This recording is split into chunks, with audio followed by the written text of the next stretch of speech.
찬송가 327장 함께 찬송하도록 하겠습니다. 찬송가 327장입니다.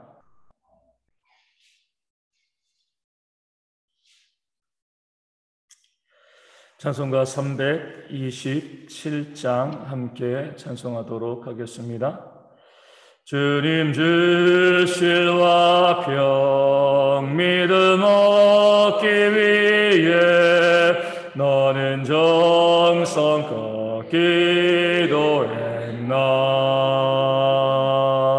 주의 제단 앞에 모두 바치기 전 복을 받을 줄 생각나라.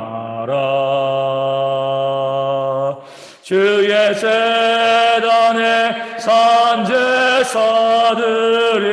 의해 주 내 맘을 주장하니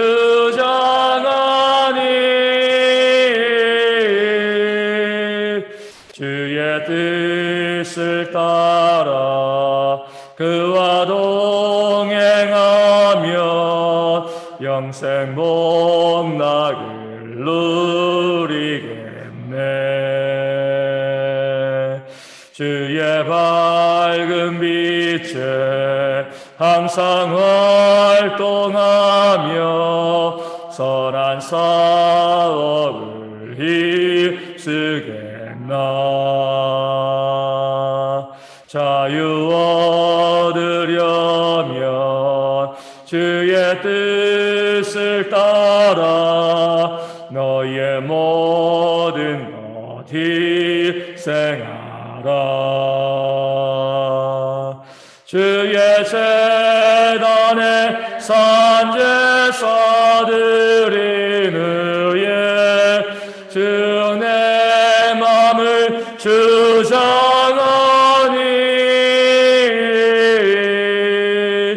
주의 뜻을 따라 그와 동행하면 영생 복락을 누리겠네.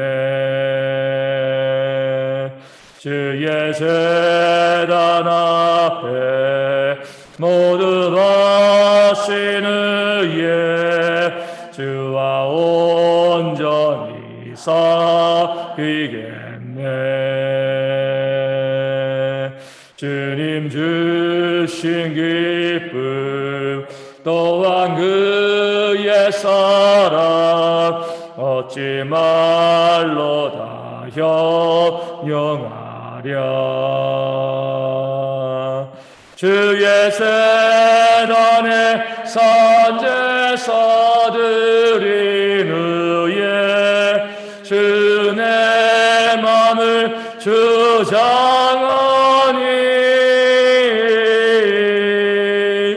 주의 뜻을 따라 그와 동행하면 영생 복락을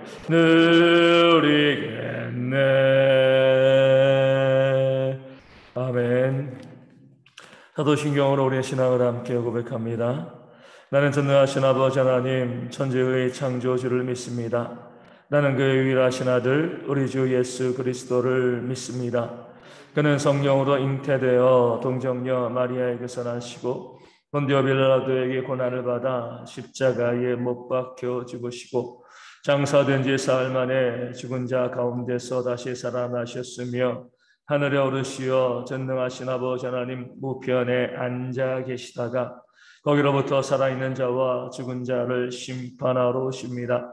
나는 성령을 믿으며 거룩한 공교회와 성도의 교제와 죄를 용서받는 것과 몸의 부활과 영생을 믿습니다. 아멘. 고린도전서 9장 16절 말씀입니다. 고린도전서 9장 16절 말씀을 함께 보겠습니다. 제 말씀을 읽어드리겠습니다. 내가 복음을 전할지라도 자랑할 것이 없음은 내가 부득불할 일임이라. 만일 복음을 전하지 아니하면 내게 화가 있을 것이로다. 아멘. 자랑에 대한 사도 바울의 두 가지의 모습이 어제 말씀과 오늘 말씀 가운데 나와 있습니다. 바울은 복음을 전하는 자들이 복음으로 사는 것이 마땅하다라고 이야기했고요. 그러면서 자신은 그 고난을 쓰지 아니하고 어떤 사례도 받지 아니하고 복음을 전하는 것, 이것이 그의 자랑이다라고 이야기했습니다. 그 마땅히 복음을 전하는 그 사역 가운데서 우리 사례받을 수 있지만 사례 없이 내가 자비량으로 헌신하고 수고하면서 복음을 증거하는 것, 이것이 얼마나 나에게 큰 기쁨이요 또 자랑인가 이렇게 고백하고 있습니다. 그러면서 그것은 자랑하는데 사례받지 않고요 복음을 전하는 것, 고난을 쓰지 않는 것은 내 자랑이지만 오늘 말씀에는 뭐라고 나와 있어요? 그러나 복음을 전하는 것은 내가 자랑이 아니다. 그것이 나의 자랑이 되어질 수가 없다. 내가 복음 전하는 자이다. 이런 자랑을 할 수는 없다는 거죠. 왜냐하면 말씀 가운데 나와 있는 것처럼 복음을 전하는 것은 내가 부득불할 일이기 때문이다 라고 이야기합니다. 부득불할 일이란 어쩔 수 없이 해야만 하는 일, 당연히 해야 하는 그런 의무와도 같은 일이기 때문에 그렇습니다. 그 이유는 우리가 잘 알고 있는 것처럼 사도 바울의 개인의 역사 때문이죠. 그는 애시당초 믿는 자가 아니고 처음부터는요 교회를 핍박하고 또 잔멸하고 또 성도들을 또 잡아 가두고 또 죽이는 일에 동참했던 사람이 바로 사도 바울이었습니다. 우리 교회 최초의 우리 선교자라고 할 수 있는 우리 스데반이 죽을 때 옷을 맡아두고 옳다라고 투표했던 앞장섰던 사람이 바로 사도 바울이었습니다.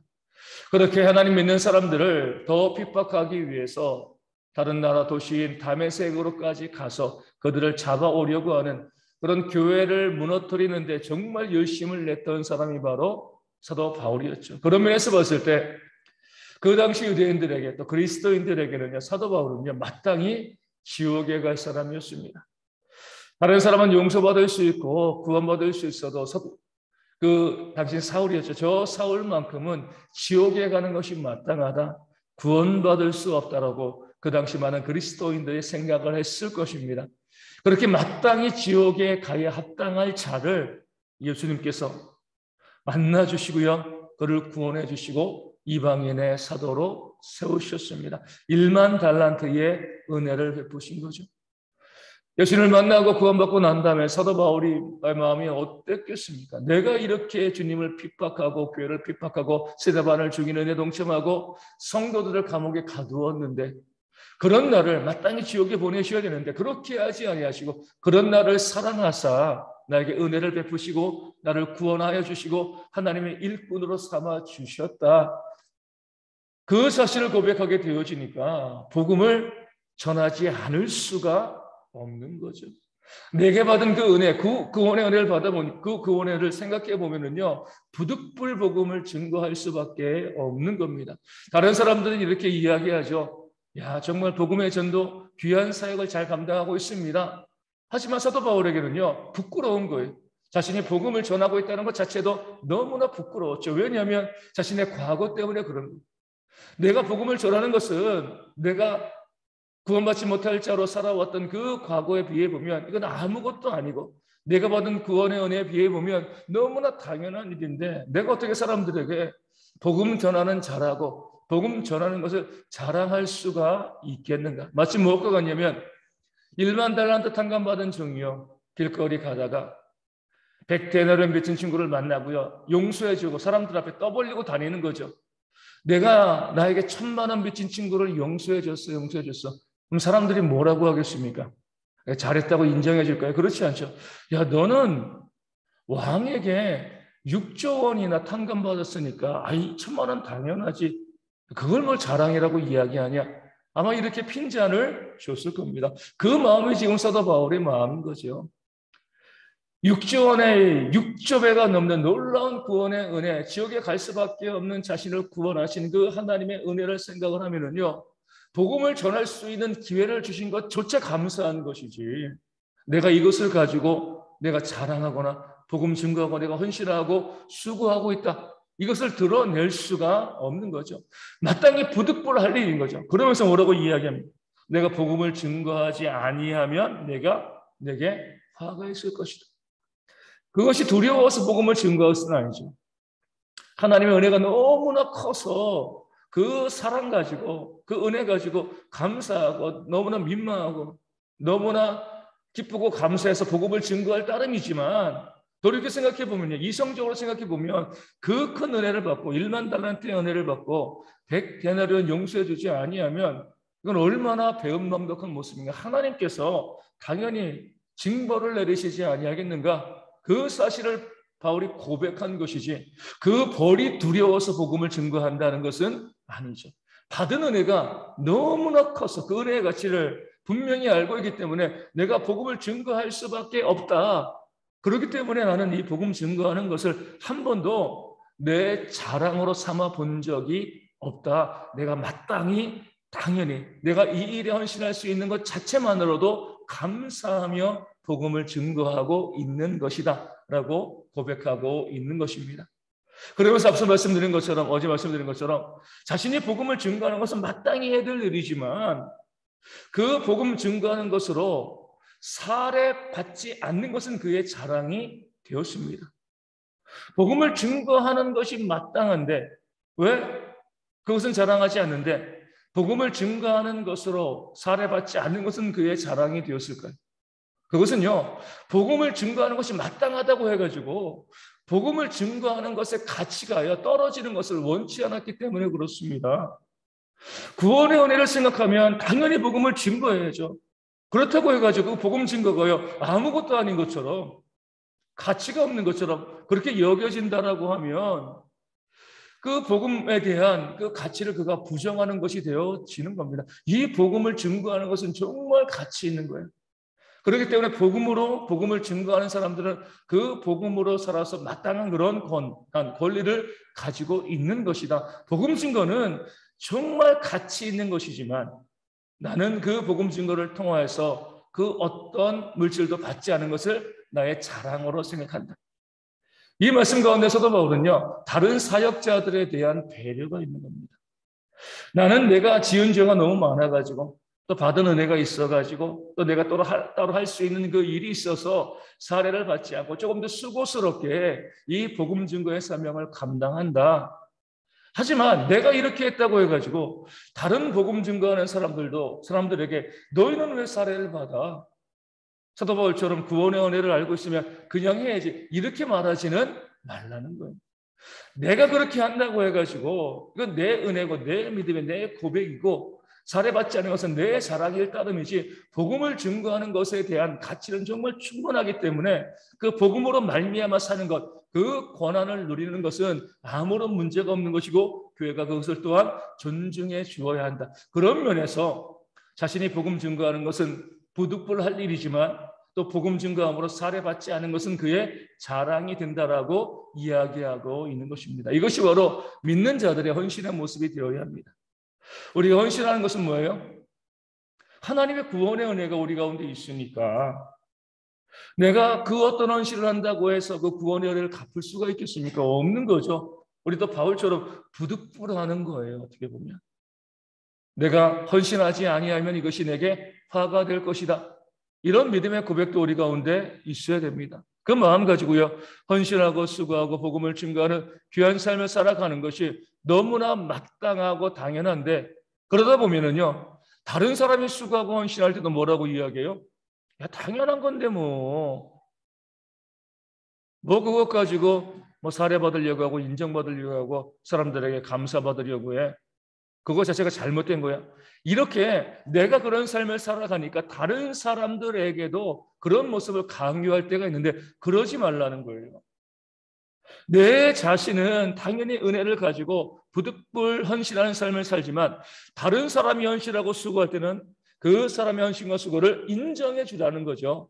그들의 헌신과 수고에 대해서 감사를 고백하고 할 수만 있으면 보답하는 마음을 갖는 것이 우리 믿는 자들의 모습이 되어지는 겁니다.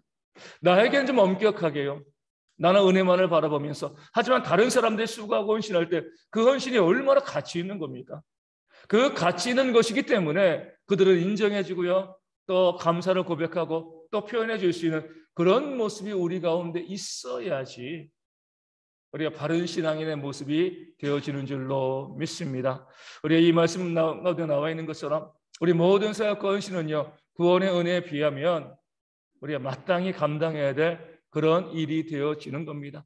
하지만 다른 사람이 수고하고 헌신할 때는요, 그 사람의 헌신과 수고에 대해서 감사하고 또 알아줄 수 있는, 인정해 줄 수 있는 그런 지혜도 우리 모든 우리 성도 가운데 있기를 주님의 이름으로 축원을 드립니다. 그런 모습을 가지고 우리 대형교회가 자신에게는 좀 더 엄격하게, 다른 사람들에게는 관대하게 믿음 생활을 할 수 있는 그런 교회 될 수 있도록 우리 기도해 주시고, 내 수고와 헌신은 자랑하지 않지만 다른 사람의 수고와 헌신은 알아주고 인정해 줄 수 있는 그런 지혜가 우리 가운데 있도록 또한 기도해 주시면 감사하겠습니다. 우리 가운데 육신적으로 질병이 있는 분들이 있습니다. 우리 서문지 한수 집사님, 또 조수롱 전사님, 또 주님의 교회 박미선 사모님, 속히 그 질병 가운데 완전히 깨끗이 나음받을 수 있도록 위하여 기도하여 주시고, 또 우리 성도와 우리 가정 가운데 아픈 분들이 회복되어질 수 있도록 또한 기도하여 주시고요. 우리 김혜정 원사님 코로나 vak신 그 가운데서 속히 회복되어질 수 있도록 깨끗이 나음받을 수 있도록 후유증 없도록 기도하여 주시고, 또 교회 성도들 가운데 코로나 후유증 있는 분들이 있습니다. 회복되어질 수 있도록 기도하여 주시고요. 더 이상 교회에서 코로나 감염이 발생하지 아니하도록 우리 건강에 잘 이겨나갈 수 있도록 기도해 주시고, 그래서 6월 달부터 모든 예배가 회복되어졌을 때 어떤 문제도 없이 온전히 예배할 수 있는 그런 교회가 되어질 수 있도록 우리 모든 성도들의 건강을 위해서, 그 살림 문제를 바라보면서 또 경제 회복을 위해서 이름을 불러가며 이 아침에 함께 기도하도록 하겠습니다. 기도문 하시겠습니다. 하늘에 계신 우리 아버지, 아버지의 이름을 거룩하게 하시며 아버지의 나라가 오게 하시며 아버지의 뜻이 하늘에서와 같이 땅에서도 이루어지게 하소서. 오늘 우리에게 일용할 양식을 주시고 우리가 우리에게 잘못한 사람을 용서하여 준 것 같이 우리를 용서하여 주시고 우리를 시험에 빠지지 않게 하시고 악에서 구하소서. 나라와 권능과 영광이 영원히 아버지의 것입니다. 아멘. 기도하겠습니다.